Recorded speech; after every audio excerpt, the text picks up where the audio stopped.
Hello friends, welcome to online study kingdom. दोस्तों, घटनासार समसामयिक जो है 2022 का पहला जो अंक है वो पब्लिश कर दिया गया है।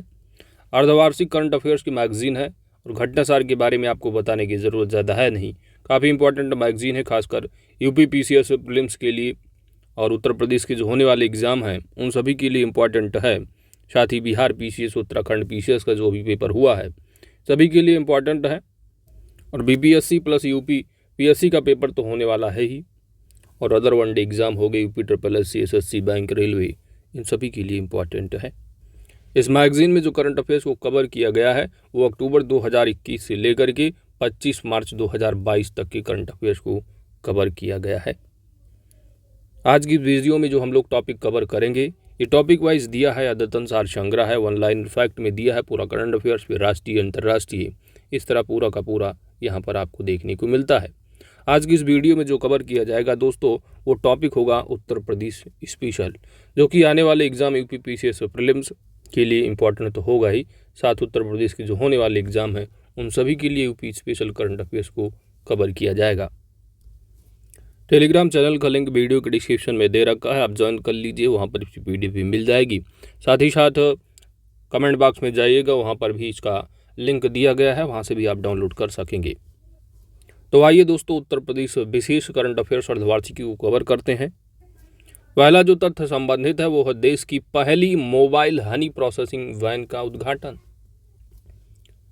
6 जनवरी 2022 को खादी और ग्रामोद्योग आयोग ने उत्तर प्रदेश के गाजियाबाद के लोनी ब्लॉक के गांव सिरोरा सलेमपुर में देश की पहली मोबाइल हनी प्रोसेसिंग वैन का उद्घाटन किया गया है। तो एग्जाम के पॉइंट ऑफ व्यू से इंपॉर्टेंट प्रश्न बनेगा कि देश की पहली मोबाइल हनी प्रोसेसिंग वैन का उद्घाटन कहां पर किया गया है। तो यह है उत्तर प्रदेश के गाजियाबाद के लोनी ब्लॉक के गांव, यदि गांव पूछा जाता है तो सिरोरा सलेमपुर होगा, जो कि देश की पहली मोबाइल हनी प्रोसेसिंग वैन होगा। मोबाइल हनी प्रोसेसिंग वैन जो मधुमक्खी पालकों के शहद को उनके दरवाजे पर संसाधित करेगी और इस प्रकार उन्हें प्रसंस्करण के लिए दूर के शहरों में प्रसंस्करण संयंत्रों में शहद ले जाने की परेशानी से लागत जो है बचत होगी। और ये जो पहल है वह किस क्रांति के अनुसरण की गई है, तो याद रखिएगा, मान लीजिए पूछ लिया जाए तो होगा मीठी क्रांति से संबंधित होगी। उच्च परिवहन और प्रसंस्करण लागत से बचने के लिए अधिकांश मधुमक्खी पालक अपने कच्चे शहद को एजेंटों को अपने खेतों में बहुत कम कीमत पर बेच देते हैं। तो उनको जो ले जाने में परेशानी होती थी, परिवहन के खर्चे हो गए, प्रसंस्करण लागत, इन सब से बचने के लिए बहुत कम कीमत पर जो मधुमक्खी पालक हुआ करते थे अपने जो है खेतों के पे जो है अपना बेच किया करते थे बहुत कम लागत पर। तो इनसे जो है आपको बचत मिलेगी, अच्छी खासी लागत इनको मिल जाया करेगी, तो यह लाभ होगा।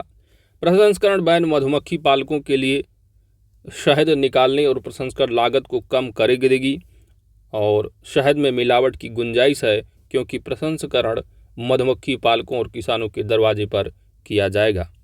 ठीक है, तो भाई दरवाजे पे जाकर सब प्रसंस्करण मधुमक्खी पालकों की कहान करेंगे तो अपना मिलावट का जो गुंजाइश होगी वो कम होगी।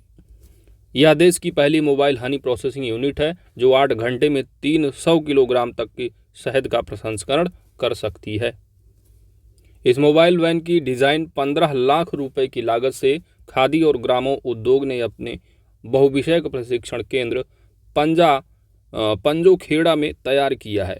तो याद रखिए, एग्जाम के पॉइंट ऑफ व्यू से जो तथ्य बनेगा वो ये बनेगा कि देश की पहली मोबाइल हनी प्रोसेसिंग वैन का उद्घाटन कहाँ पर किया गया है, तो गाजियाबाद के लोनी ब्लॉक के गांव सिरोरा सलेमपुर में देश की पहली मोबाइल हनी प्रोसेसिंग है। तो याद रखिएगा, साथ ही साथ ये भी इम्पॉर्टेंट हो जाता है कि इसके द्वारा तो खादी और ग्रामो उद्योग आयोग ने किस क्रांति से रिलेटेड होगा, मीठी क्रांति से। साथ ही ये भी एक बार देख लो कि यहाँ के 8 घंटे में 300 किलोग्राम तक शायद प्रसंस्करण कर सकती है, क्योंकि अगर यदि स्टेटमेंट में दे देते हैं पीसीएस में तो ये थोड़ा आसानी होगी, बाकी तरह नहीं पूछेंगे। आगे बढ़ते हैं। अगला तथ्य है उत्तर प्रदेश का वखिरा वन्यजीव अभयारण्य और हैदरपुर आर्द्रभूमि रामसर साइट घोषित किया गया है। 2 फरवरी 2022 को, जैसा कि जानते हैं, हर साल 2 फरवरी को आर्द्रभूमि दिवस मनाया जाता है। तो इसी दिन को जो है विश्व आर्द्रभूमि दिवस के अवसर पर केंद्रीय पर्यावरण मंत्री भूपेंद्र यादव ने हरियाणा के गुरुग्राम की सुल्तानपुर राष्ट्रीय पक्षी उद्यान में आयोजित एक कार्यक्रम में उत्तर प्रदेश की बखिरा वन्यजीव अभयारण्य और गुजरात की खिजड़िया वन्य जीव अभयारण्य को रामसर स्थल घोषित किया है। और इन्हीं दो स्थलों को घोषित करने के बाद रामसर साइट की जो संख्या हो गई है टोटल पूरे देश में, वह 49 हो गई है। तो ये भी पूछ लिया जाता है कभी कभी एग्जाम में वनडे कि टोटल रामसर साइट कितनी है, पूरे भारत में 49 हो गई है। और ये जो टोटल 49 रामसर साइट्स हैं ये 10.39 हेक्टेयर क्षेत्रफल में फैले हुए हैं। वहीं यदि पूछा जाता है कि उत्तर प्रदेश में रामसर स्थलों की कुल संख्या कितनी है, तो 10 हो गई है। उत्तर प्रदेश के संत कबीर नगर जनपद में स्थित वखिरा वन्यजीव अभयारण्य बड़ी संख्या में मध्य एशियाई पक्षियों की प्रजातियों के लिए सर्दियों में सुरक्षित और अनुकूल स्थल प्रदान करता है। तो पीसीएस के लिए इंपॉर्टेंट फैक्ट याद जरूर रखना कि वखिरा वन्यजीव अभयारण्य में जो है वो कौन से हैं, तो मध्य एशियाई जो पक्षियों की प्रजातियों की संख्या है ये उन्हीं के लिए विशेषकर है जिनको कोई सुरक्षित और अनुकूल स्थल प्रदान करता है। वखिरा वन्यजीव अभयारण्य को वर्ष 1980 ईस्वी में स्थापित किया गया था और यह भारत का 49वां रामसर स्थल होगा, क्योंकि अब जो टोटल संख्या हो गई है पूरे भारत में रामसर स्थलों की वह 49 है। उत्तर प्रदेश में कितनी है, 10 है। अगला है कि हैदरपुर आर्द्रभूमि रामसर साइट में शामिल हुआ है। तो पश्चिमी उत्तर प्रदेश के हस्तिनापुर वन्यजीव अभयारण्य की सीमाओं में स्थित है हैदरपुर वेटलैंड को दिसंबर 2021 में रामसर साइट के रूप में मान्यता दी गई है। हैदरपुर रामसर साइट का दर्जा पाने वाला भारत का 47वां स्थल होगा। बस आपको लेटेस्ट याद रखना है वखिरा वन्यजीव अभयारण्य जो कि 49वां है, यही याद रखिए। हैदरपुर एक मानव निर्मित आर्द्रभूमि है जिसका निर्माण वर्ष 1984 ईस्वी में मध्य गंगा बैराज के निर्माण के बाद हुआ था। गंगा और सोलानी नदी के बीच 6000 हेक्टेयर में फैला यह वेटलैंड जैव विविधता का केंद्र बना हुआ है। यह आर्द्रभूमि पौधों की 30 से अधिक प्रजातियों और पक्षियों की 300 प्रजातियों को आवास प्रदान करता है। रामसर सूची का उद्देश्य ऐसी आर्द्रभूमि का अस्तित्व बनाए रखना है जो वैश्विक जैव विविधता के संरक्षण के लिए महत्वपूर्ण है। Ramsar convention. तो रामसर कन्वेंशन एक अंतर सरकारी पर्यावरण संधि है जिस पर वर्ष 1971 में हस्ताक्षर किए गए थे और यह वर्ष 1975 में लागू हुई थी। तो कभी कभी ईयर भी पूछ लिया जाता है, तो याद रखिएगा वर्ष 1975 में लागू हुआ भारत में। यह स्थानीय और राष्ट्रीय कार्यों और सहयोग के माध्यम से सभी आर्द्रभूमि के संरक्षण और बुद्धिमान उपयोग के लिए रूपरेखा प्रदान करता है। वखिरा वन्यजीव अभयारण्य जो कि उत्तर प्रदेश का है और खिजड़िया गुजरात का अभयारण्य के रामसर स्थल में शामिल होते ही देश में संरक्षित आर्द्रभूमि की कुल संख्या 49 हो गई है। तो लेटेस्ट कौन दो ऐड किए गए हैं जिनकी संख्या अब 49 हो गई है, तो 47 से बढ़कर 49। खिजड़िया वन्यजीव अभयारण्य जो गुजरात का है इसको 48वां और 49वें नंबर पर वखिरा वन्यजीव अभयारण्य उत्तर प्रदेश का है। और इसी के साथ अब भारत में रामसर स्थलों की संख्या दक्षिण एशिया के देशों में सबसे अधिक हो गई है। उत्तर प्रदेश में मार्च 2022 तक रामसर स्थलों की संख्या अब 10 हो गई है, जो कि इस प्रकार हैं। कौन कौन से वो 10 रामसर साइट्स हैं उत्तर प्रदेश की, एक बार आप सरसरी निगाह से ज़रूर देख लो, क्योंकि एग्जामिनर पूछ सकता है एग्जाम में कि निम्नलिखित में से कौन सा स्थल रामसर साइट में शामिल नहीं है, तो आपको एक सरसरी निगाह से देखना जरूरी हो जाता है। तो पहला है ऊपरी गंगा नदी, दूसरा है नवाबगंज पक्षी अभयारण्य उन्नाव का, तीसरा है शांदी पक्षी अभयारण्य जो कि हरदोई में है, समसपुर पक्षी अभयारण्य रायबरेली। देखिए इनको मिलाने को भी दे देगा, है ना, रामसर साइट्स दे देगा और स्थल दे देगा, क्योंकि पूरे भारत में सबसे अधिक रामसर साइट उत्तर प्रदेश में ही है, 10 है टोटल, है ना। तो ये भी तथ्य इंपॉर्टेंट हो जाता, सबसे अधिक कहाँ है तो उत्तर प्रदेश। 5वां नंबर है समन पक्षी अभयारण्य, कहाँ पर है तो मैनपुरी है। पार्वती अर्गा पक्षी अभयारण्य कहाँ है, गोंडा में है। सरसई नावर झील इटावा की, ये भी रामसर साइट में सब शामिल हो गए हैं। सुर सरोवर झील दैट इज कीथम झील आगरा की। हैदरपुर वेटलैंड्स, वखिरा वन्यजीव अभयारण्य, संत कबीर नगर। तो दोस्तों इन 10 को ज़रूर याद रखना, याद रख लीजिएगा, ठीक है, पढ़ लीजिएगा अच्छे से, क्योंकि पिछले बार 2021 प्रीलिम्स के पेपर में आप देखेंगे तो वहाँ पर पूछा गया था रामसर स्थल से संबंधित कि निम्नलिखित में से कौन सा रामसर स्थल भूमि में जो है वो शामिल नहीं है। 4 विकल्प दे दिए गए थे। पहला रहा है सूर सरोवर, दूसरा ऑप्शन रहा बी समसपुर, और तीसरा जो ऑप्शन रहा है सरसई नावर झील, और डी ऑप्शन जो था सुरिशर मानस झील। ठीक है, तो डी ऑप्शन इसमें शामिल नहीं था, यही आंसर रहा आपका।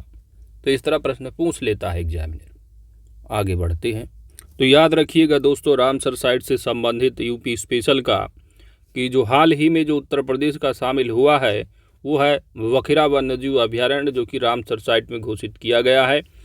तो 2 फरवरी को हर साल जो है रामसर यानी विश्व आर्द्रभूमि दिवस मनाया जाता है। टोटल जो हो गए हैं उत्तर प्रदेश में, टोटल जो है वो 10 हैं, ठीक है, रामसर साइट्स, और पूरे भारत में देखेंगे तो 49 हैं। सबसे अधिक यहाँ दिया नहीं है, सबसे अधिक है, याद रखिएगा, सबसे अधिक पूरे भारत में रामसर स्थल वह उत्तर प्रदेश में है। साथ ही याद रखिएगा वखिरा जो वन्यजीव अभयारण्य है, यहाँ पर बड़ी संख्या में मध्य एशियाई पक्षियों की प्रजातियों के लिए जो है वो अनुकूल स्थल है। साथ ही साथ वखिरा वन्यजीव अभयारण्य को स्थापित कब किया गया था, तो वर्ष 1980 ईस्वी में, और यह भारत का जो है लेटेस्ट 49वां रामसर स्थल होगा, साथ ही उत्तर प्रदेश का भी। इसके बाद हैदरपुर आर्द्रभूमि रामसर साइट है, जो कि हस्तिनापुर वन्यजीव अभयारण्य की सीमाओं पर स्थित है। तो यह भी लोकेशन इंपॉर्टेंट हो जाता है इसकी यूज में। और साथ ही साथ इसके अलावा आपको जो याद रखना है वो रामसर कन्वेंशन भारत कब शामिल हुआ है, तो वर्ष 1975 ईस्वी में लागू हुआ है। 1971 में जो है हस्ताक्षर किए गए थे, तो वर्ष 1975 याद रखिएगा। साथ ही साथ वखिरा जो लेटेस्ट है, इम्पॉर्टेंट है ही कि शामिल हुआ है। और साथ ही साथ आपको ये जो 10 दिए हैं रामसर साइट, इनको ज़रूर एक बार देख लेना है, क्योंकि एग्जामिनर पूछ सकता है कौन से शामिल हुए या कौन से शामिल नहीं हैं। तो एक सरसरी निगाह से ज़रूर देख लीजिएगा। बढ़ते हैं आगे। अगला तथ्य है उत्तर प्रदेश में 7 नए इंटरनेट एक्सचेंज नोड्स का शुभारंभ। 23 दिसंबर 2021 को केंद्रीय मंत्री राजीव चंद्रशेखर और एसपी सिंह बघेल तथा NIXI के CEO अनिल कुमार जैन ने संयुक्त रूप से आगरा से उत्तर प्रदेश के कई शहरों में 7 नए इंटरनेट एक्सचेंज नोड्स का शुभारंभ किया है। कहाँ से दोस्तों? आगरा से। इन 7 को जरूर याद रखिएगा, पूछ लेगा एग्जामिनर की 7 में कौन शामिल नहीं है। तो 7 नए इंटरनेट एक्सचेंज नोड्स कौन से हैं? आगरा, लखनऊ, कानपुर, प्रयागराज, वाराणसी, गोरखपुर और मेरठ। तो कहाँ कहाँ शुरू किए गए हैं? आगरा, लखनऊ, कानपुर, प्रयागराज, वाराणसी, गोरखपुर और मेरठ। और इसी के साथ अब उत्तर प्रदेश में यानी 7 नए एक्सचेंजों के साथ अब टोटल जो संख्या है वह 8 हो गई है। उत्तर प्रदेश का पहला जो इंटरनेट एक्सचेंज रहा है वो सबसे पहले कहाँ रहा? तो याद रखिए, ये भी इम्पोर्टेंट प्रश्न है, क्योंकि लेटेस्ट जो है वो 7 नए और जोड़े गए हैं। पहला कौन सा रहा ये भी पूछ सकता है। तो ये रहा है इंटरनेट एक्सचेंज गौतम बुद्ध नगर में। भारत में इन NIXI के इन नए इंटरनेट एक्सचेंजों को शुरू होने से उत्तर प्रदेश और आसपास के क्षेत्रों में इंटरनेट और ब्रॉडबैंड सेवाओं की गुणवत्ता को बढ़ाने में सुधारने में मदद मिलेगी।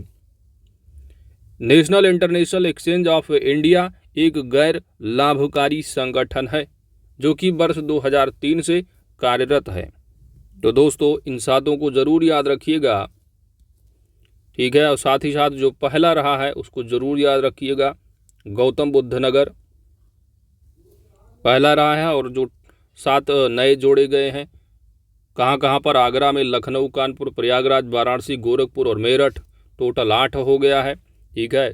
किसके द्वारा शुरू किया गया है? तो national internet exchange of India, जो कि एक गैर लाभकारी संगठन है और इसकी स्थापना वर्ष 2003 में की गई थी, तभी से कार्यरत है। चलिए बढ़ते हैं अगले तथ्य की ओर। दैट इज ब्रह्मोस मिसाइल के विनिर्माण केंद्र का लखनऊ में शिलान्यास।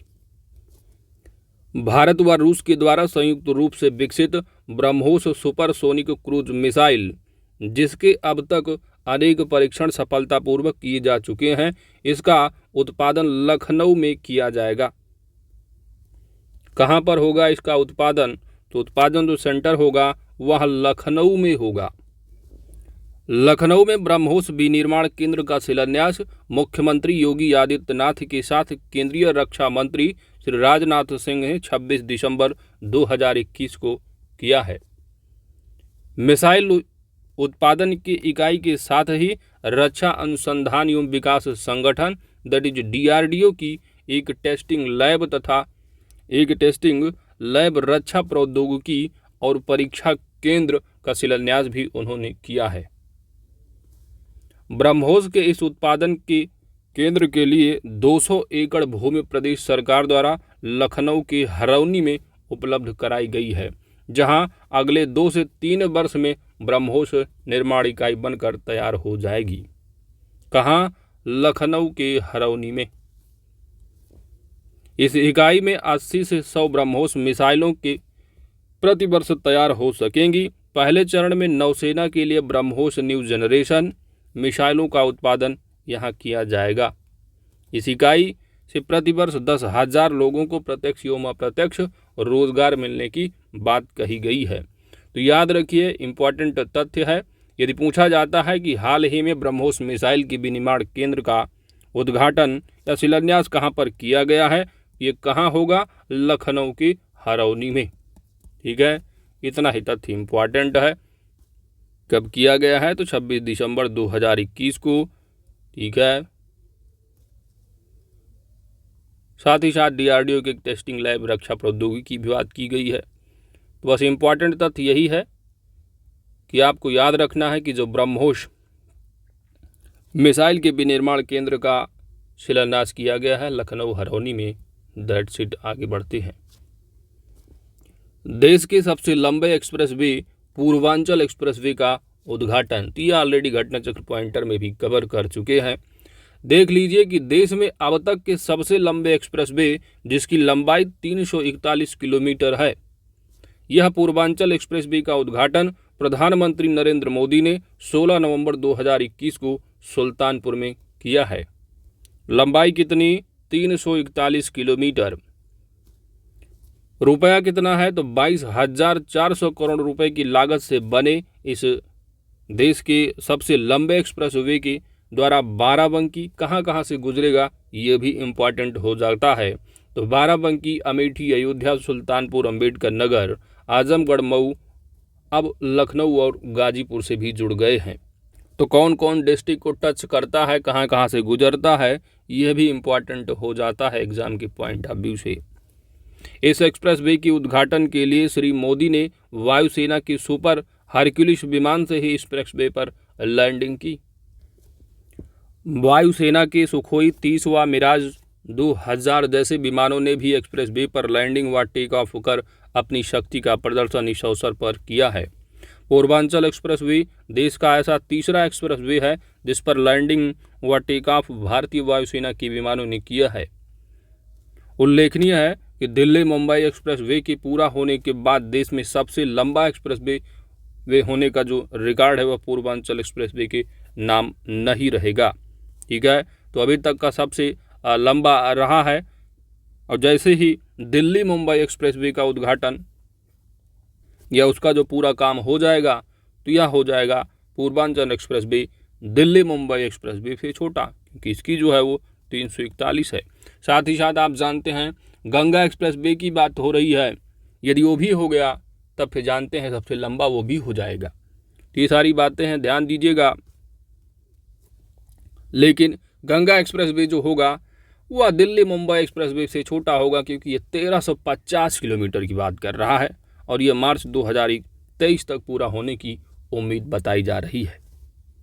इसके पश्चात मेरठ प्रयागराज के बीच 594 किलोमीटर होगा।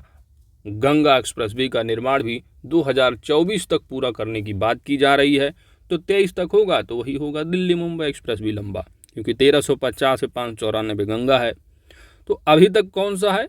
तो याद रखिए दिल्ली मुंबई की अगर बात हो जाती है तब वही होगा, लेकिन अभी तक रिकॉर्ड में जो सबसे लंबा होगा वो पूर्वांचल ही, याद रखिएगा।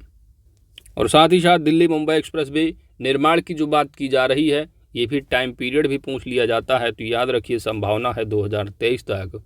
गंगा एक्सप्रेस वे मेरठ प्रयागराज की जो बात की जा रही है, ये 2024 तक बात की जा रही है।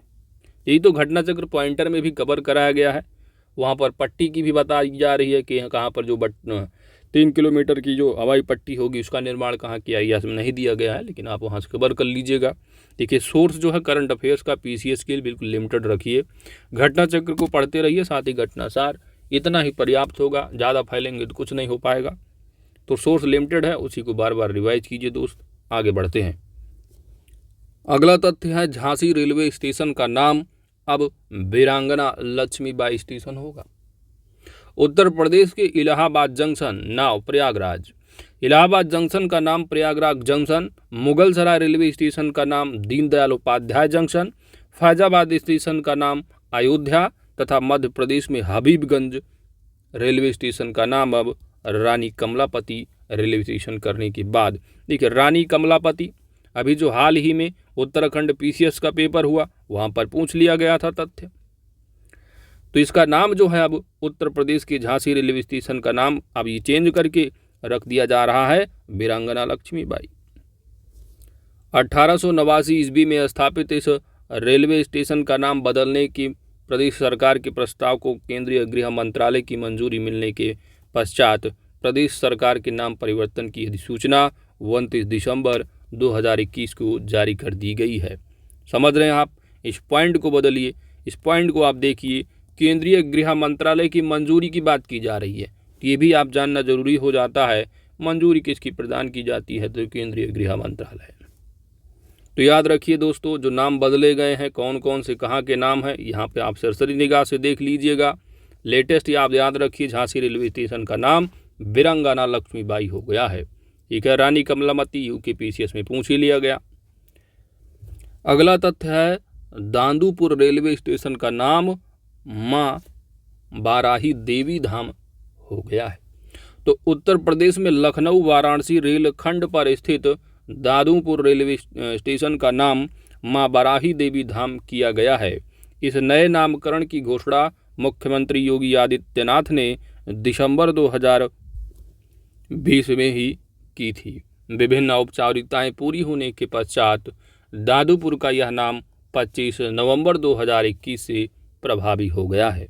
तो याद रखिए, कभी कभी लोकेशन भी पूछ लेता है। यदि पूछ ले कि दादूराम रेलवे स्टेशन का नाम हाल ही में माँ बाराही देवी धाम रख दिया गया है, लोकेशन क्या है? तो लखनऊ वाराणसी खंड पर जो है इसका लोकेशन है। बस इतना याद रखिए कि दादूराम का जो है नाम क्या हो गया? माँ बाराही देवी धाम। अगला तथ्य है उत्तर प्रदेश के रतौल आम की जीआई टैग।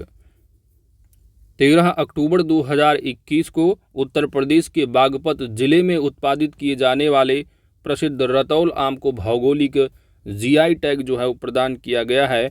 चेन्नई द्वारा भौगोलिक संकेत दिया गया है। तो याद रखिए रतौल आम, साथ ही साथ इसका पैदावार यदि पूछा जाता है तो रतौल आम कहाँ से संबंधित है? उत्तर प्रदेश का जिला होगा बागपत।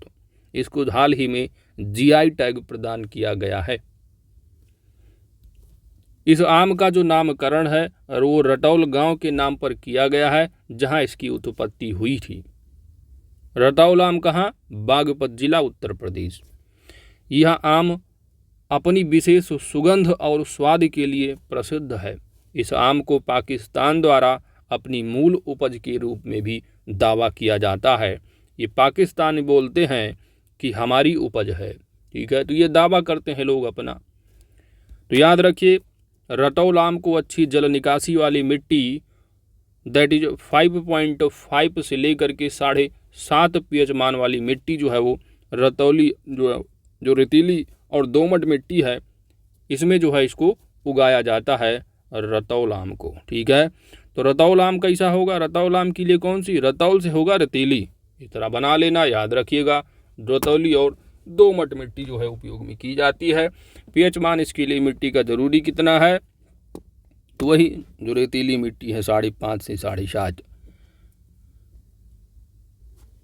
यह आम बागपत जिले की खेखड़ा तहसील की रतौल, शेखपुरी, विनयपुर, मुबारिकपुर, तिगरी तथा लोहड़ा ये सब ठीक है उगाया जाता है। बस आपको यहाँ पर इतना याद रखना है कि हाल ही में यदि पूछा जाता है कि उत्तर प्रदेश के रतौल आम को जीआई टैग प्रदान किया गया है, ये कहाँ का है, तो बागपत उत्तर प्रदेश में इसकी पैदाइश होती है। रतौल आम और रतौली और रेतीली और दोमट मिट्टी में जो है ये उगाया जा सकता है। पीएच मान 5.5 से 7.5 बताया जा रहा है।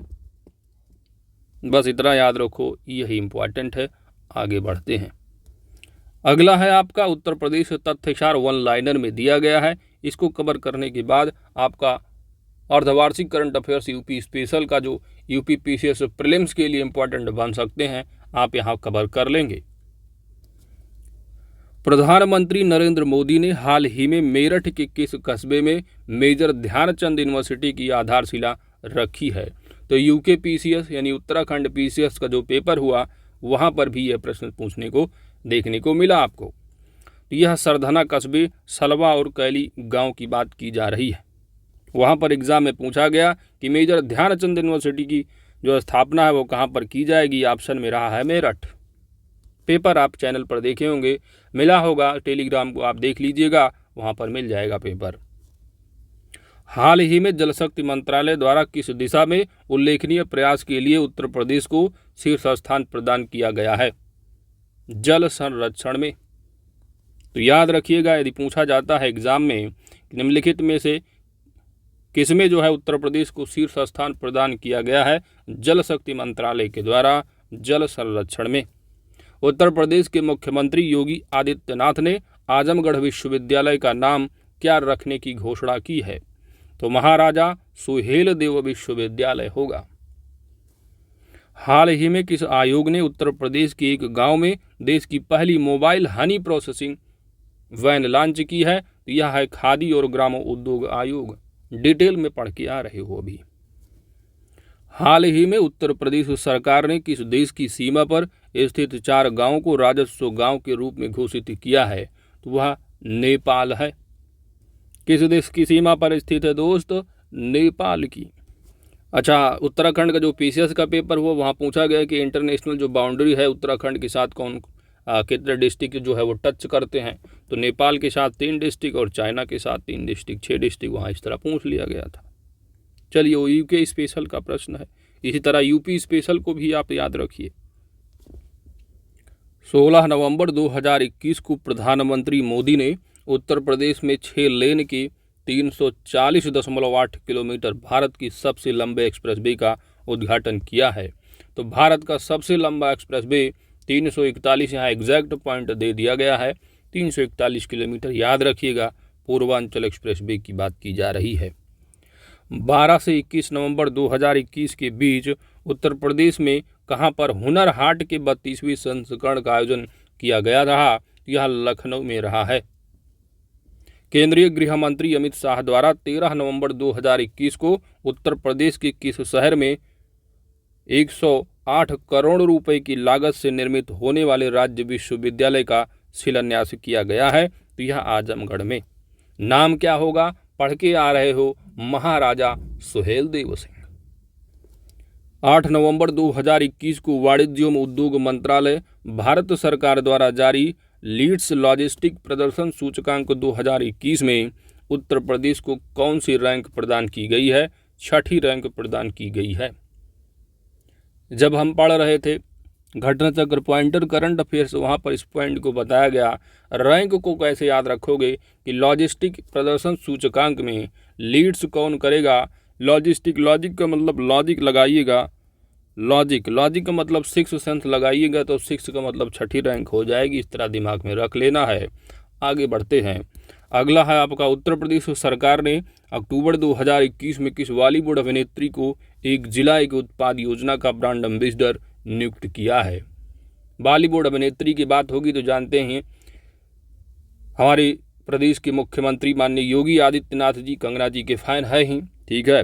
तो कंगना रनावत हैं। आगे बढ़ते हैं तो इस तरह याद रखना, अक्टूबर 2021 में किसे इलाहाबाद उच्च न्यायालय का मुख्य न्यायाधीश नियुक्त किया गया है। ठीक है, इलाहाबाद उच्च न्यायालय के न्यायाधीश होंगे मुख्य, तो सीजेआई होंगे, बिंदास, न कोई भौकाल होगा, तो राजेश बिंदल होंगे न्यायमूर्ति। इस तरह याद रखना। उत्तर प्रदेश के सिद्धार्थ नगर से प्रधानमंत्री मोदी ने 25 अक्टूबर 2021 को 2332 करोड़ रुपए की लागत से नवनिर्मित किन 9 मेडिकल कॉलेजों का लोकार्पण किया है। तो इन 9 को जरूर याद रखिए। प्लेस कौन कौन से होंगे? सिद्धार्थनगर, देवरिया, एटा, गाजीपुर, हरदोई, प्रतापगढ़, मिर्जापुर, फतेहपुर और जौनपुर। याद रखिएगा, इंपॉर्टेंट फैक्ट है, स्थान जरूर याद रखना। केंद्रीय मत्स्य पालन, पशुपालन और डेयरी मंत्री पुरुषोत्तम रूपाला ने 8 अक्टूबर 2021 को उत्तर प्रदेश के किस स्थान से नदी पशुपालन कार्यक्रम का शुभारंभ किया है? तो वह स्थान है ब्रिजघाट, गढ़मुक्तेश्वर, उत्तर प्रदेश। ये घाट गढ़मुक्तेश्वर ब्रिजघाट जो है कहाँ पर? ठीक है, तो हापुड़ है, याद रखिएगा। इस तरह थोड़ा दिमाग में आ जाएगा, डिस्ट्रिक्ट भी हापुड़। अगला है कि अक्टूबर 2021 में उत्तर प्रदेश की योगी सरकार ने फैजाबाद जंक्शन का नाम परिवर्तित कर दिया है। इसका जो नाम होगा वह होगा अयोध्या कैंट रेलवे स्टेशन। सार्वजनिक परिवहन के लिए रोपवे सेवाओं का उपयोग करने वाला उत्तर प्रदेश का कौन सा शहर भारत का पहला शहर बन गया है? ये होगा वाराणसी। मोस्ट इम्पॉर्टेंट प्रश्न है, याद जरूर रखिएगा। सार्वजनिक परिवहन के लिए रोपवे सेवाओं का उपयोग करने वाला उत्तर प्रदेश का ऐसा कौन सा शहर है जो कि भारत का पहला शहर बन गया है? वो है वाराणसी। 20 अक्टूबर 2021 को प्रधानमंत्री मोदी ने प्रमुख बौद्ध तीर्थ स्थलों को जोड़ने के लिए उत्तर प्रदेश के किस शहर में अंतर्राष्ट्रीय हवाई अड्डे का उद्घाटन किया है? तो ये है कुशीनगर में। कुशीनगर जान लेंगे, बौद्ध तीर्थ स्थल से आपके दिमाग में आ ही जाएगा। अगला है कि उत्तर प्रदेश की अयोध्या में हाल ही में किस कोरियाई रानी के नाम से एक पार्क का उद्घाटन किया गया है? तो ये है Heo Hwang Ok memorial park. Exam में पूछ लिया जाता है कि Heo Hwang Ok memorial park का उद्घाटन हाल ही में अयोध्या में किया गया है, तो यह कोरियाई रानी से संबंधित है, याद रखिएगा नाम। अगला है कि केंद्र सरकार ने देश में प्रस्तावित 4 मेडिकल डिवाइस पार्क, एक तो 9 मेडिकल कॉलेज वाले स्थान जरूर याद रखना, और यहाँ पर 4 मेडिकल डिवाइस पार्क की बात की जा रही है।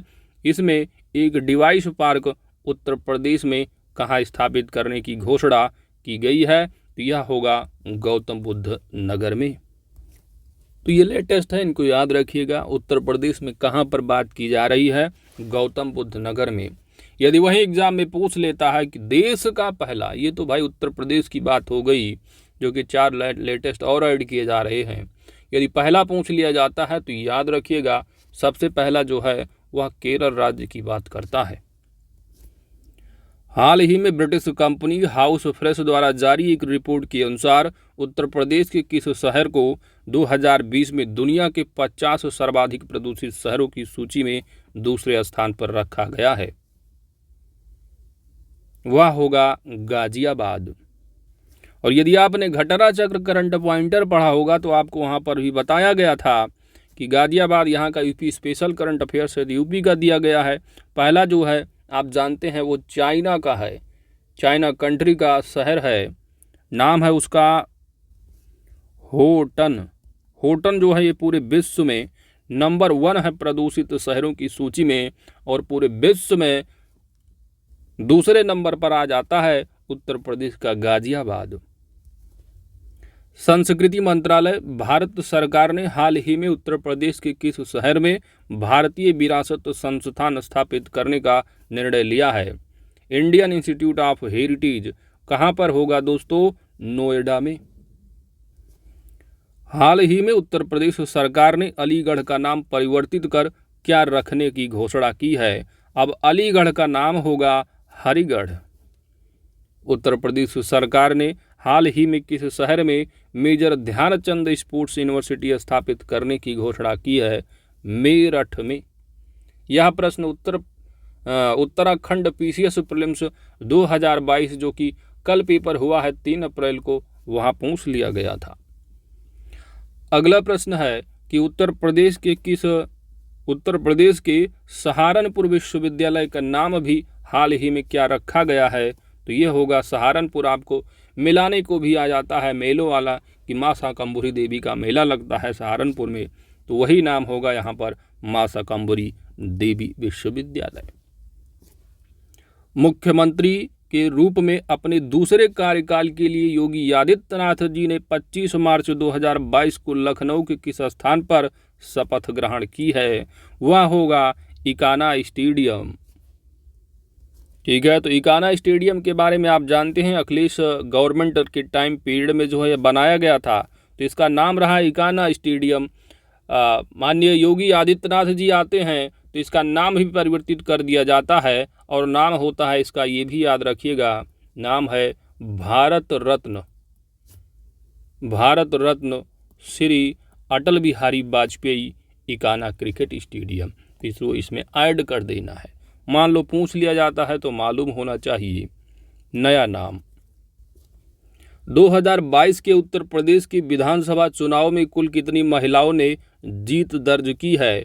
मोस्ट इम्पॉर्टेंट फैक्ट है करंट अफेयर्स का, जो कि अभी चुनाव संपन्न हुए हैं उससे संबंधित। तो याद रखिए 18 महिलाओं ने जीत दर्ज की है, यानी टोटल 18 महिलाओं जो है वो विधायक हैं, एमएलए हैं। कितने हैं दोस्तों? 18 महिलाएं हैं।